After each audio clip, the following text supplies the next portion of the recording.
आप देख रहे हैं सत्यहिंदी.com। एक नजर अब तक की सुर्खियों पर। कांग्रेस अध्यक्ष मल्लिकार्जुन खड़गे ने बुधवार को पार्टी नेताओं को तीखा संदेश देते हुए कहा कि जो लोग पार्टी में काम में मदद नहीं करते हैं उन्हें आराम करने की जरूरत है, जबकि जो लोग अपनी जिम्मेदारियां नहीं निभाते हैं उन्हें रिटायर हो जाना चाहिए। कांग्रेस के अधिवेशन में अपने भाषण के दौरान खड़गे ने इस बात पर भी जोर दिया कि संगठन में जिला कांग्रेस कमेटी के अध्यक्षों की भूमिका को काफी बढ़ाया जाएगा और उनकी नियुक्ति ऑल इंडिया कांग्रेस कमेटी द्वारा जारी दिशा निर्देशों के अनुसार सख्ती और निष्पक्षता से की जाएगी। खड़गे ने कहा कि संगठन के निर्माण में जिला अध्यक्षों की भूमिका महत्वपूर्ण होने जा रही है, इसलिए उनकी नियुक्ति ऑल इंडिया कांग्रेस कमेटी के दिशा निर्देशों के अनुसार सख्ती और निष्पक्षता से की जानी चाहिए। अमेरिका की ओर से लगाए गए 104% टैरिफ पर चीन के राष्ट्रपति शी जिनपिंग की प्रतिक्रिया आई है। शी जिनपिंग ने कहा है कि अमेरिका के टैरिफ का सामना करने के लिए चीन को अपने पड़ोसी देशों के साथ रिश्ते मजबूत करने चाहिए। बता दें कि नए अमेरिकी टैरिफ लागू होने के बाद ये पहली बार है जब शी जिनपिंग ने टैरिफ पर बात की है। उन्होंने ये भी कहा कि एशियाई देशों को मिलकर एक बेहतर भविष्य के लिए काम करना होगा। चीन के राष्ट्रपति जिनपिंग का ये बयान दक्षिण पूर्व एशियाई देशों के संगठन आसियान की हालिया टिप्पणी के समान है। आसियान ने भी अपने क्षेत्र में आर्थिक सहयोग बढ़ाने की अपील की थी। पश्चिम बंगाल की मुख्यमंत्री ममता बनर्जी ने एक कार्यक्रम के दौरान वक्फ संशोधन कानून पर प्रतिक्रिया दी है और साथ ही उन्होंने सभी से एक साथ रहने की अपील की। ममता बनर्जी ने कहा कि हम अल्पसंख्यक लोगों से कहते हैं कि वक्फ संपत्ति को लेकर आपके दिल में दुख हुआ है, आप भरोसा रखिए, बंगाल में ऐसा कुछ नहीं होगा जिसमें कोई डिवाइड एंड रूल होगा। याद रखें कि दीदी आपकी और आपकी संपत्ति की रक्षा करेगी, भरोसा रखिए, हम आपके खिलाफ नहीं, हम आपके साथ हैं। मुख्यमंत्री ने आगे कहा कि आप लोग ये मैसेज दीजिए कि हमें साथ रहना है, हम आपके साथ पहले भी थे और आगे भी रहेंगे।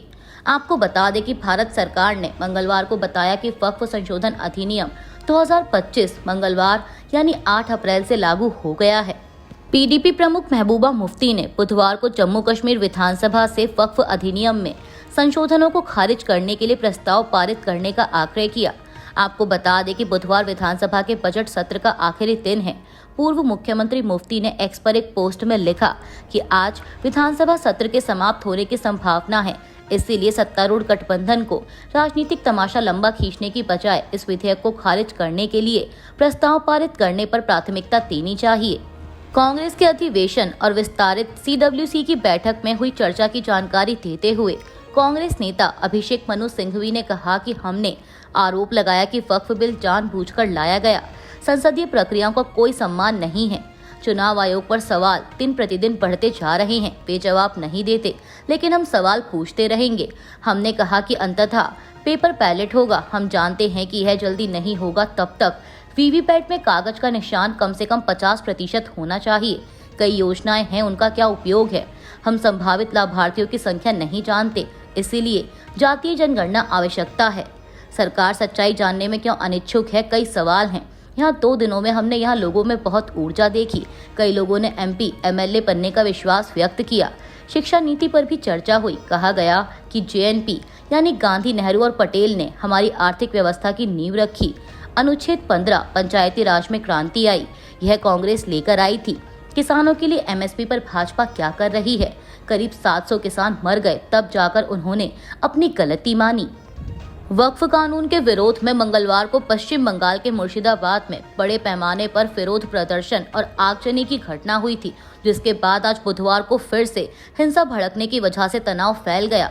इलाके में 5 या उससे अधिक लोगों के एक जगह जुटने पर पाबंदी है।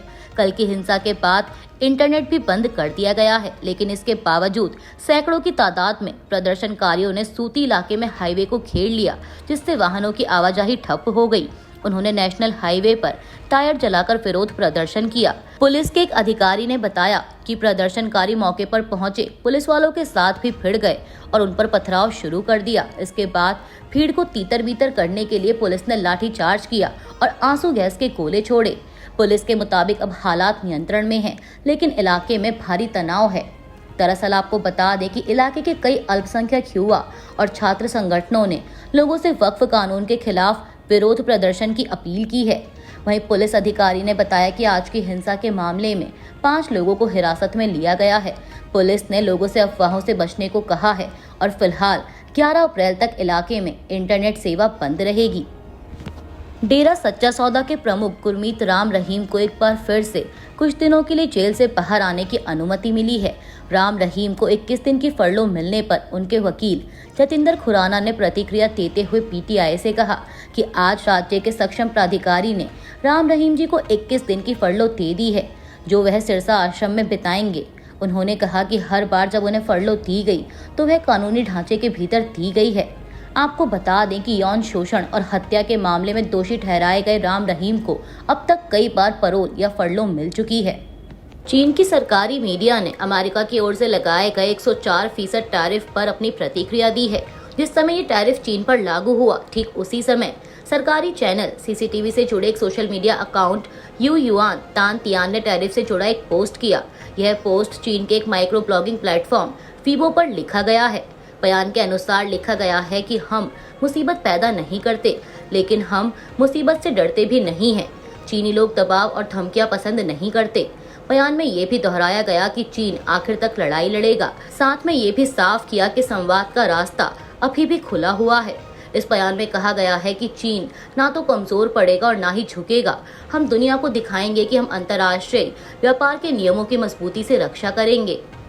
अमेरिकी राष्ट्रपति ट्रंप ने बुधवार को दवाओं पर टैरिफ लगाने का ऐलान किया, जिसके बाद से भारतीय फार्मा कंपनियों के शेयर में 1.7% की गिरावट आई है। बता दें कि अमेरिका भारत की दवाओं का एक बड़ा बाजार है और पिछले हफ्ते टैरिफ की घोषणा के दौरान ट्रंप ने दवाइयों पर छूट दी थी, लेकिन ट्रंप के बदलते रुख के बाद से फार्मा कंपनियों के शेयरों में भारी उतार चढ़ाव आया है। बायोकॉन, लॉर्ड्स लैब्स और ल्यूपिन जैसी फार्मा कंपनियों को सबसे अधिक नुकसान हुआ है। इन फार्मा कंपनियों के शेयर 3 से 5% तक गिरे हैं। इसके अलावा अन्य बड़ी कंपनियों में सन फार्मास्यूटिकल इंडस्ट्रीज, सिप्ला और डॉक्टर रेड्डी लेबोरेटरी के शेयर 1 से 2% तक गिरे हैं। हालांकि ट्रंप ने अभी यह साफ नहीं किया कि वो दवाइयों पर कब और कितना टैरिफ लगाएंगे, लेकिन उन्होंने कहा है कि बहुत जल्द ही वह घोषणा करेंगे। भारतीय रिजर्व बैंक ने 25 बेसिस पॉइंट्स की कटौती का ऐलान कर दिया है। इसी के साथ अब रेपो रेट घटकर 6% पर आ गया है। साल 2025 में यह दूसरी बार है जब आरबीआई ने रेपो रेट में कटौती की है। इससे पहले फरवरी में हुई केंद्रीय बैंक की मॉनेटरी पॉलिसी की बैठक में 25 बेसिस पॉइंट्स या यूं कहें कि 0.25% की कमी की गई थी। इसके चलते रेपो रेट 6.50 से घटकर 6.25% पर आ गया था और आज 9 अप्रैल को हुई कटौती के बाद यह 6% पर आ गया है। आपको बता दें कि जब हमारे पास किसी काम के लिए पैसे नहीं होते तो हम बैंक से लोन लेते हैं, इसके बदले हम ब्याज का भुगतान करते हैं। तो ठीक इसी तरह से बैंक को कई जरूरी कामकाज निपटाने के लिए पैसों की जरूरत पड़ती है और ऐसे में बैंक भारतीय रिजर्व बैंक से लोन लेते हैं। इस लोन पर बैंक जिस दर से रिजर्व बैंक को ब्याज का भुगतान करते हैं उसे रेपो रेट कहा जाता है।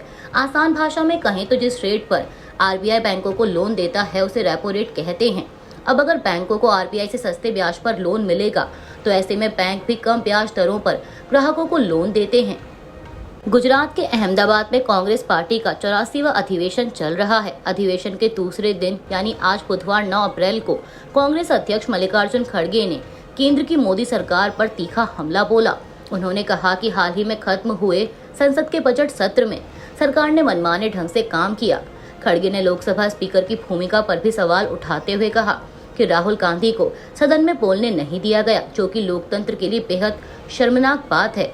खड़गे ने मोदी सरकार पर भी जमकर निशाना साधा और कहा कि संसद देर रात 5 बजे तक चली, लेकिन सरकार के पास जरूरी मुद्दों पर चर्चा के लिए समय नहीं था। इससे साफ होता है कि ये लोग लोकतंत्र को कितनी गंभीरता से लेते हैं।